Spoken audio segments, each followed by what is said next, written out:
Selamat datang di channel Simar Imam. Sembari mendengarkan tinggalkan like dan komentarnya bosku.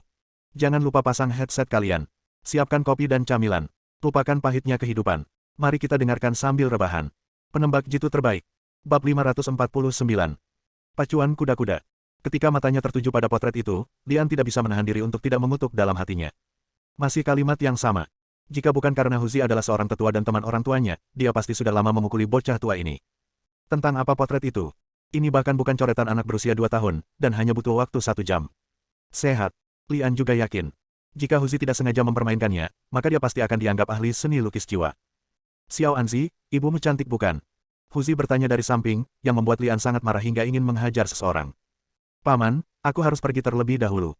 Paman dapat menyimpan potret ini untukku. Lian menjatuhkan potret itu dan bergegas pergi. Tidak mungkin untuk tidak pergi. Lian benar-benar takut dia tidak akan mampu menahan diri dan memukuli bocah tua Huzi ini. Saya kembali ke apartemen Grace dan tinggal sebentar. Saya kira waktunya hampir habis, jadi saya mengambil peralatan saya dan turun untuk memanggil taksi. Lian menghentikan mobilnya tidak jauh dari gudang. Dia melakukan ini untuk merahasiakannya. Gudang yang disebutkan di alamatnya mudah ditemukan. Pintu gudang terbuka, tapi Lian tidak masuk. Sebaliknya, dia pergi ke atap gedung seberang untuk menyergap. Musuh Hunan sulit dihadapi. Bagaimana jika beritanya bocor dan ada yang disalahkan? Setelah berbaring dalam penyergapan, Lian melihat waktu. Saat itu baru pukul 8:30, masih setengah jam sebelum waktu yang disepakati. Lian tiba lebih awal. Setelah dia bersembunyi di gedung seberang, yang lain datang satu persatu. Orang-orang ini terlihat sangat waspada, tetapi dibandingkan dengan Lian, mereka langsung memasuki gudang dan memilih tempat untuk bersembunyi di dalam gudang. Meski semua orang menjalankan misi yang sama dan bisa dianggap sebagai rekan seperjuangan, bagaimanapun juga, tim ini dibentuk sementara dan mereka sama sekali tidak akrab satu sama lain. Oleh karena itu, kecuali orang-orang yang sudah saling kenal, semua orang menempati sudut dan bersiap. Waktu berlalu dengan cepat, dan saat itu sudah pukul 10, dan Wu Nan belum juga muncul. Apakah wanita itu mempermainkan kita? Seseorang bertanya dengan tidak sabar.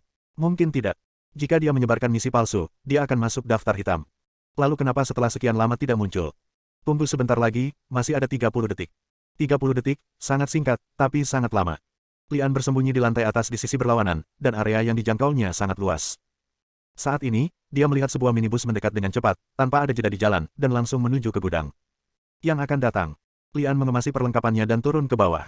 Di gudang. Orang-orang bersenjata yang berkumpul tetap waspada, bersembunyi di balik bunker satu persatu, mengarahkan senjatanya ke minibus. Unan membuka pintu mobil dan melihat sekeliling dengan mata dingin. Tanpa mengucapkan sepatah kata pun, dia berjalan ke sudut gudang dan membuka terpal, memperlihatkan sebuah bom yang tersembunyi di bawahnya. Semuanya, keluar. Suara Unan dingin. Orang-orang yang bersembunyi di gudang keluar dengan ekspresi malu. Tidak ada yang menemukan bomnya. Jika itu jebakan, semua orang akan terbunuh. Unan datang melakukan ini karena dia ingin memberikan pukulan pada orang-orang ini. Dia mendengus dan berkata, sebutkan terlebih dahulu. Jika misi gagal, Anda tidak akan mendapat 1 sen pun. Petik 2. Semua orang saling memandang dan tidak ada yang berbicara. Hei, kenapa ada satu orang yang hilang? Wajah Hunan kembali gelap. Saya di sini. Semua orang diam-diam terkejut. Semua orang melihat ke arah pintu gudang dan melihat seorang pria memegang senapan sniper berdiri di depan pintu. Bahkan jika mereka tidak menemukan bomnya sebelumnya, begitu banyak dari mereka yang baru saja bekerja sangat keras, dan mereka bahkan tidak menyadarinya ketika Lian berdiri di sana. Hantu. Unan terlihat sedikit terkejut, tapi diam-diam dia merasa bahagia di dalam hatinya. Kamu terlambat. Tidak, aku tiba lebih awal dari mereka. Aku bersembunyi di seberang. Jawab Lian. Tidak peduli betapa terkejutnya semua orang, ini adalah tamparan di wajah. Semua orang memeriksa sekeliling sebelum memasuki gudang, dan tidak ada yang menemukan Lian. Belum lagi bom yang disembunyikan Hunan, Angli sendiri bisa membunuh semua orang saat mereka tiba. Siapa orang ini? Sebuah pertanyaan muncul di benak setiap orang. Tempat berkumpul yang saya sebutkan adalah gudang, bukan di sisi lain. Lian tidak membantah. Hunan memang berbicara tentang gudang, dan yang dia lakukan hanya demi keamanan. Ternyata dia benar. Tidak ada waktu, masuk ke mobil. Hunan mendesak. Lian adalah orang pertama yang masuk ke dalam mobil. Ketika dia berjalan menuju pintu mobil, tiba-tiba dia merasakan nafas dingin datang dari belakang. Seorang pria berbaju hitam memegang belati di tangannya dan menikam Lian di bagian belakang jantungnya.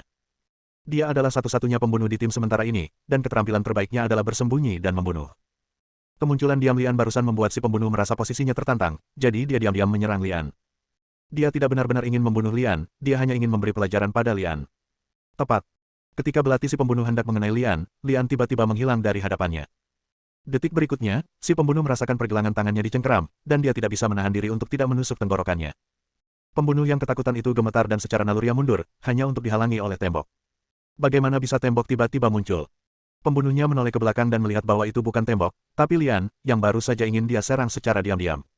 Bagaimana orang ini bisa berada di belakangku? Apakah itu benar-benar hantu? Pembunuhnya berkeringat dingin, dan belati di tangannya sudah dekat dengan lehernya. Bolehkah aku membunuhnya? Lian bertanya pada Wunan. Wunan, seperti orang lain, sangat terkejut, tapi dia tidak melihat dengan jelas bagaimana Lian melakukannya. Semuanya terjadi begitu cepat. Baru sekarang mereka mengetahui bahwa pembunuhnya ingin menyerang Lian, tetapi dikendalikan oleh Lian. Pria ini adalah master di antara para master. Semua orang mempertimbangkannya dalam hati dan menemukan bahwa mereka bukan tandingan Lian, jadi mereka diam-diam memutuskan bahwa lebih baik tidak memprovokasi Lian. Saya tidak ingin ada korban yang tidak disengaja sebelum misi selesai. Ang Li mendorong si pembunuh menjauh dan berkata dengan dingin, kamu beruntung. Gulu. Tenggorokan si pembunuh bergerak. Dia merasa bahwa dia memang beruntung. Itu bukan karena dia telah mati di tangan Ang Li bahkan sebelum misinya dimulai. Masuk ke dalam mobil, desak Wunan lagi, lalu mengingatkan, saya tidak ingin melihat apa yang baru saja terjadi lagi. Sebaiknya Anda belajar bekerja sama sebelum misi selesai. Setelah Lian masuk ke dalam mobil, dia langsung duduk di kursi penumpang. Pemandangan di sini bagus dan dekat dengan Wunan. Jika terjadi kecelakaan, dia bisa terlindungi. Yang penting, lokasi ini terjauh dari yang lain. Bab 550. Mobil itu melaju semakin jauh, dan akhirnya memasuki kawasan pegunungan. Lian duduk di depan dan melihat dengan jelas, merasa bahwa segala sesuatu di depannya agak familiar. Dia tidak menyadarinya sampai mobilnya berhenti. Ini tidak jauh dari gudang tempat dia menyelamatkan Wunan. Mungkinkah Wunan berencana menyerang gudang itu? Mustahil. Tidak ada yang tahu berapa banyak tentara yang ada di gudang itu, tetapi hanya melihat beberapa tentara di depan mereka dan mencoba menyerang mereka seperti mencoba memukul batu dengan telur. Turun dari mobil. Perintah Wunan.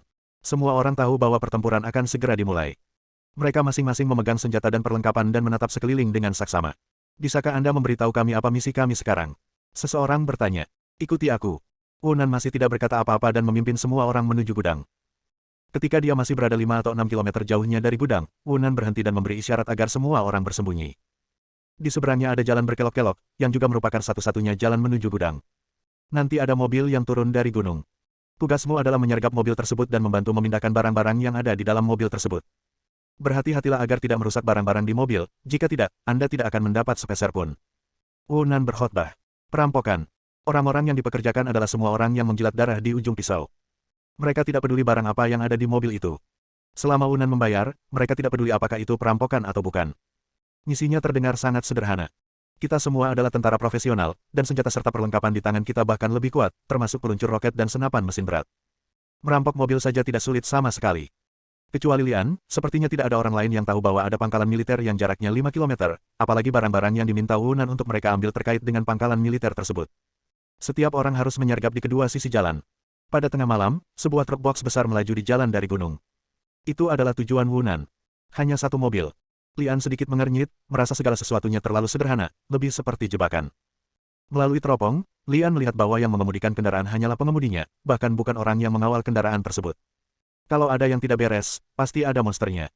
Wunan sepertinya tidak menyadari hal ini dan memerintahkan, hentikan mobilnya. Ingat, jangan melukai barang-barang di dalam mobil. Suara mendesing. Sebuah roket menghantam pohon besar di pinggir jalan dengan ledakan, kemudian pohon tersebut tumbang dan memotong jalan, memaksa truk tersebut berhenti. Idiot, kamu memblokir jalan. Bagaimana kita akan mengangkut barang di mobil nanti? Seseorang mengutuk. Semua orang masih belum mengetahui apa saja barang yang ada di dalam mobil tersebut, namun lebih baik menggunakan mobil daripada mengangkatnya dengan tangan. Sopir truk melompat keluar dari truk dengan ngeri, berbalik dan berlari menuju gudang. Sesosok tiba-tiba melompat keluar dari belakang mobil, dan dengan kilatan cahaya dingin, leher pengemudi terbuka. Dia adalah pembunuh di tim. Kapan orang itu tertabrak? Teriak seseorang. Keterampilan sembunyi-sembunyi si pembunuh benar-benar menakjubkan, dan hampir tidak ada yang memperhatikan bagaimana dia menyelinap melewatinya. Berhenti bicara omong kosong dan segera ambil barang dari mobil. Saat itulah orang-orang bereaksi. Tentara bayaran yang dijamin setiap orang adalah 100.000, dan akan ada hadiah tambahan berdasarkan kinerja setiap orang. Pembunuhnya bergegas lebih dulu, jelas mencari hadiahnya. Madan, kita tidak bisa membiarkan orang itu mengambil semua keuntungannya. Semua orang berteriak dan bergerak berkelompok, bergegas menuju truk. Apakah orang-orang ini semuanya idiot? Lian mengutuk secara diam-diam, dan bukannya mengikutinya, dia malah memperhatikan Wunan. Ekspresi Wunan sedikit rumit, tapi sangat tegas. Dia mengambil pistol di tangannya dan mundur. Benar saja, ini jebakan. Lian telah menentukan ini, semua orang dipekerjakan hanya untuk bertindak sebagai umpan. Pembunuhnya ingin mendapat pujian, tetapi ketika dia membuka pintu mobil, orang-orang tercengang. Kosong. Tidak ada apapun di bagasi. Tidak benar juga. Ada sebuah benda tergantung di bagian dalam pintu mobil, dengan titik-titik merah berkedip cepat di atasnya. Bom. Pembunuhnya diam-diam terkejut. Dia sudah mengaktifkan bomnya ketika dia membuka pintu mobil. Ledakan. Sebelum si pembunuh sempat melarikan diri, sebuah bom meledak. Melihat si pembunuh ditelan api, semua orang tercengang. Mereka berbalik dan menyadari bahwa Wu Nan telah pergi ke suatu tempat. Ini jebakan, semuanya, cepat lari. Seseorang akhirnya menyadari hal ini dan mulai berlari kembali dengan tergesa-gesa. Dadada. Suara tembakan terdengar, dan para prajurit tampak muncul dari tanah, mengelilingi tempat itu dengan air. Lawan mereka. Setiap orang harus bertarung. Menurutku tidak ada seorang pun yang bisa pergi hidup-hidup. Kita harus menemukan wanita jalang itu dan membunuhnya. Orang-orang yang dipekerjakan menjadi gila dan tidak lagi memikirkan komisi. Mereka hanya ingin keluar dan menyelesaikan masalah dengan Wu Nan. Wu Nan telah memanfaatkan kekacauan itu dan pergi, tidak melarikan diri, tetapi menuju gudang. Targetnya memang gudang. Lian bergumam dalam hati. Ini adalah perang informasi dan taktik. Setelah dia menyelamatkan Wu Nan kemarin, Sang Jenderal pasti telah mengambil beberapa tindakan, seperti memindahkan barang ke sini. Setelah Wu Nan mengetahui berita tersebut, dia mempekerjakan orang-orang di pasar gelap dan berencana untuk merebut barang tersebut.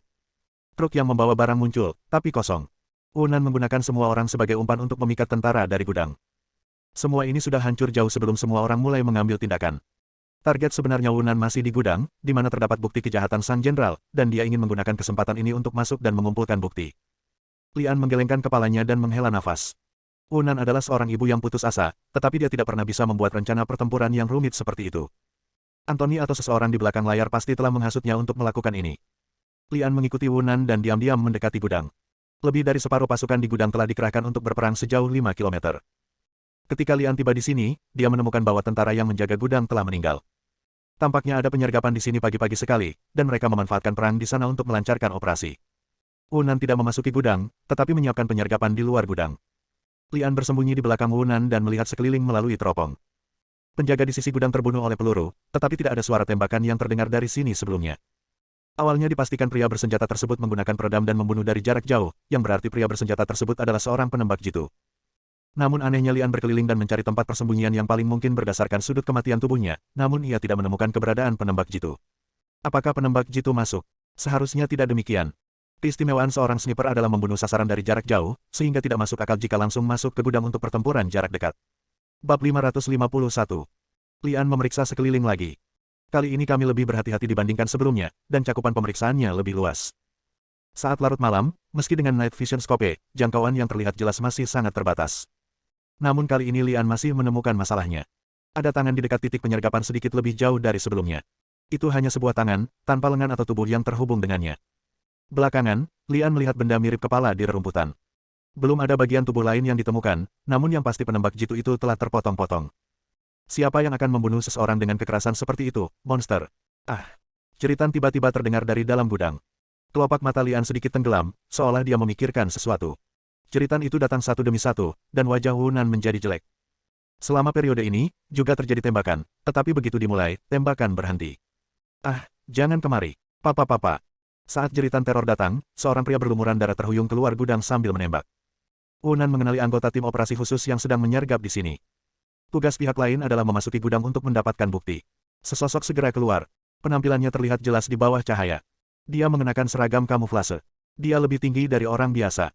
Otot-ototnya yang kuat hampir menghancurkan pakaiannya. Wajahnya berkerut kesakitan. Bagaimanapun, Wu Nan adalah seorang gadis. Dia bisa menggunakan senjata untuk melawan penjahat, tetapi melihat monster seperti itu sangat menakutkan sehingga dia berhenti bernapas dan tidak pulih untuk waktu yang lama.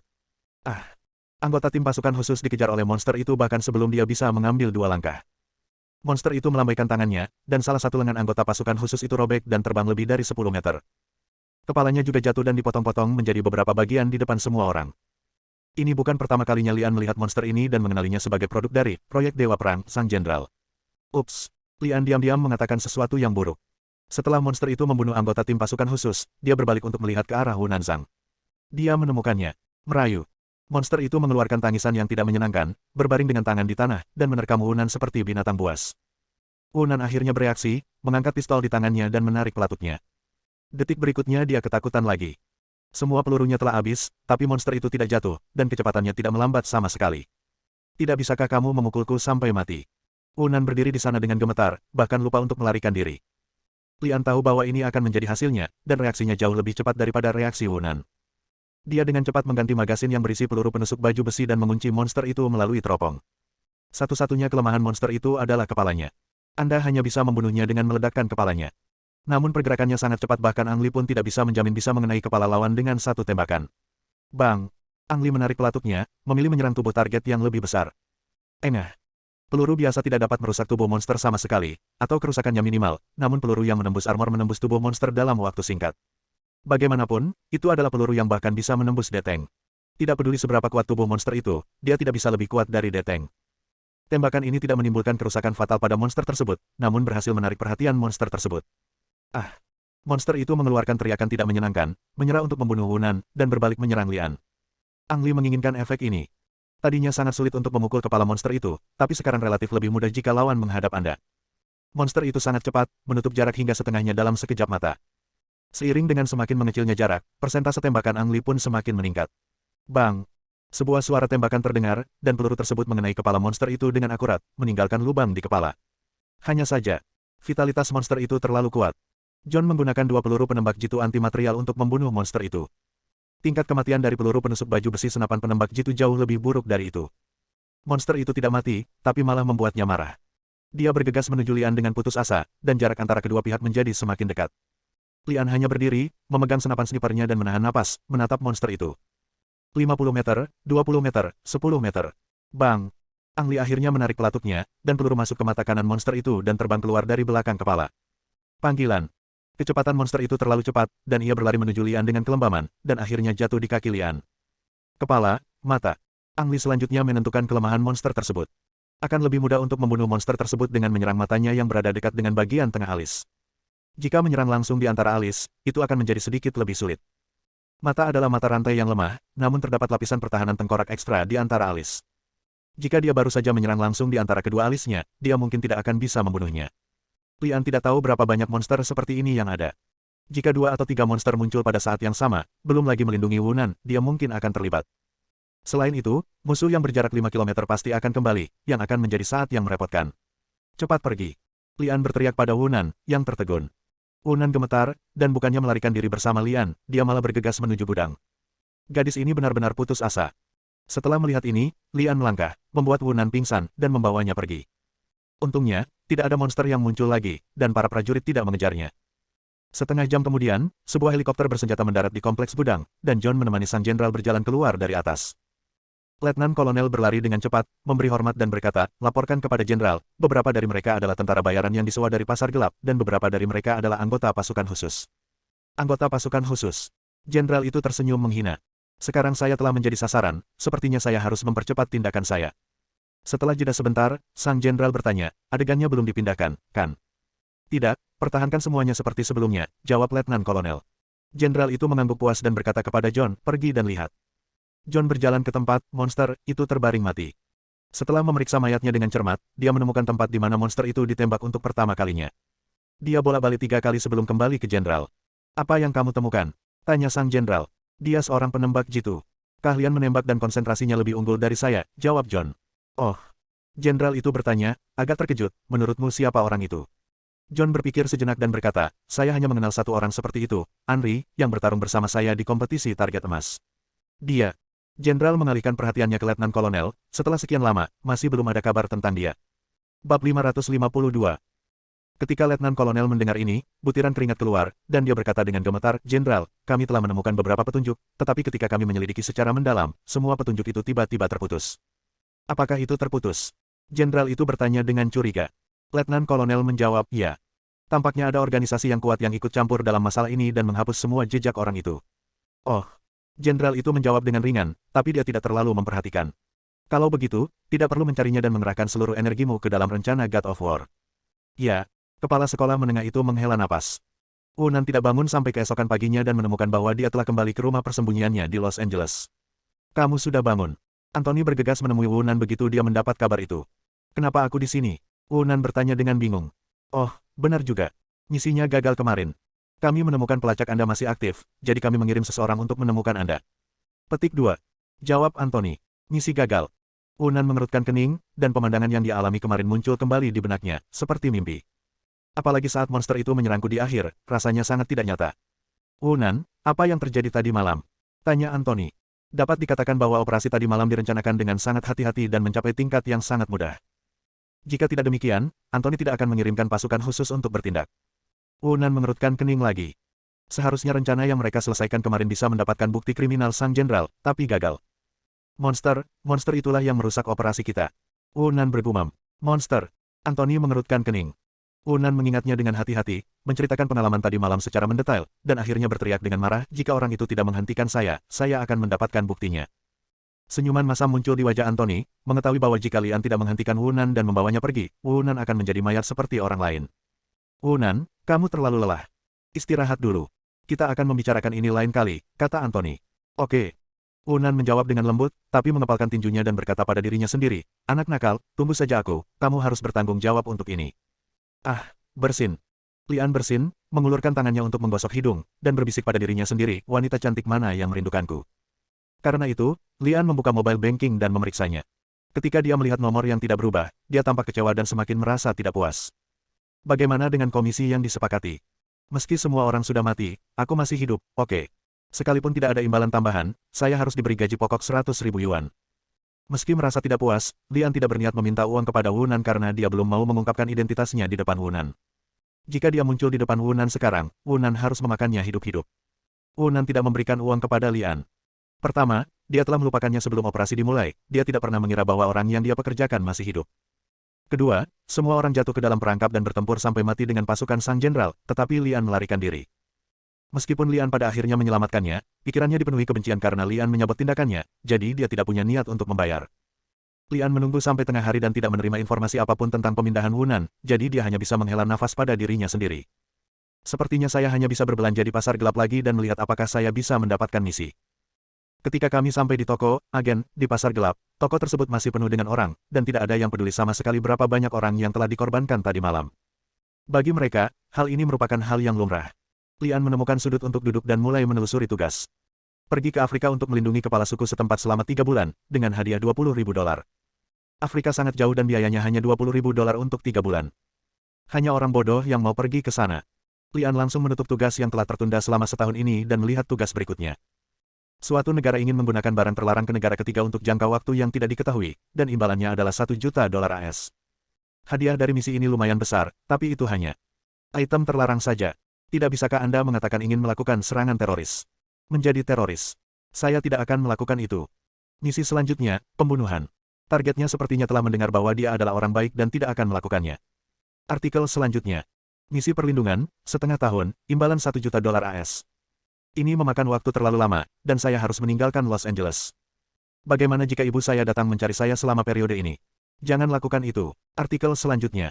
Lian membalik-balik tugas satu demi satu dan menemukan bahwa tugas di sini secara kasar dibagi menjadi 3 kategori. Kategori pertama adalah transportasi.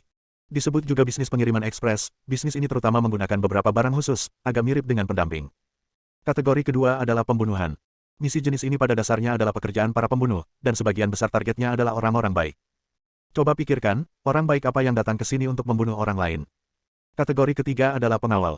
Biasanya untuk melindungi seseorang, waktunya biasanya relatif lama, dan imbalannya relatif minim. Lian datang ke sini untuk mengambil misi karena dia ingin mendapatkan uang dengan cepat. Menjadi pengawal tipe ketiga terlalu memakan waktu dan memiliki sedikit uang, jadi dia mengabaikannya begitu saja. Yang tersisa hanyalah transportasi kategori 1 dan pembunuhan kategori 2. Kategori kedua dari 2 kategori tersebut sebenarnya lebih cocok untuk Ang Li. Bagaimanapun, dia adalah seorang penembak jitu, dan sangat mudah untuk membunuh target. Namun, Ang Li tidak ingin membunuh orang baik. Maka Anda hanya bisa memilih jenis transportasi yang pertama. Teroris Ang Li tidak mau melakukannya, jadi dia tidak bisa mengangkut barang selundupan. Beberapa jam berlalu, dan Lian terhanyut di lautan tugas, tetapi tidak dapat menemukan tugas yang benar-benar cocok untuknya. Pada saat ini, sebuah tugas baru tiba-tiba muncul. Tugas ini digolongkan ke dalam kategori pengawal oleh Ang Li. Batas waktunya sangat singkat, hanya 24 jam untuk mengawal seseorang dari Los Angeles ke New York. Jaraknya kurang dari 4.000 km dari Los Angeles ke New York. Hanya membutuhkan waktu sekitar 6 jam dengan pesawat, dan perjalanan pulang pergi selama 12 jam sudah cukup. Tugasnya tampak sederhana, dan imbalannya hanya $30.000. Berpikir bahwa dia bisa mendapatkan $30.000 AS dalam waktu kurang dari 24 jam, dengan gagasan untuk tidak menghasilkan apa-apa, Lian mendaftar. Pihak lain tidak membalas pesan apapun setelah itu. Titik. Setelah menunggu setengah jam dan tidak melihat jawaban, Lian meninggalkan pasar gelap. Lagi pula tidak perlu terburu-buru untuk melakukan hal seperti ini, kamu tidak bisa melakukan hal buruk hanya demi uang, bukan? Ang Li memiliki prinsipnya sendiri. Kembali ke kota Huaguo, Lian baru saja berjalan ke pintu sekolah seni bela diri Huzi ketika dia melihat seorang pria kulit hitam mengenakan pakaian hitam, sepatu hitam, dan kacamata hitam berjalan keluar. Manusia jiwa naga. Lian mengenali orang lain sebagai orang yang mengundang Hu Jing untuk bergabung dengan Dragon Soul terakhir kali. Di saat yang sama, pihak lain juga melihat Lian. Keduanya saling memandang. Bersambung.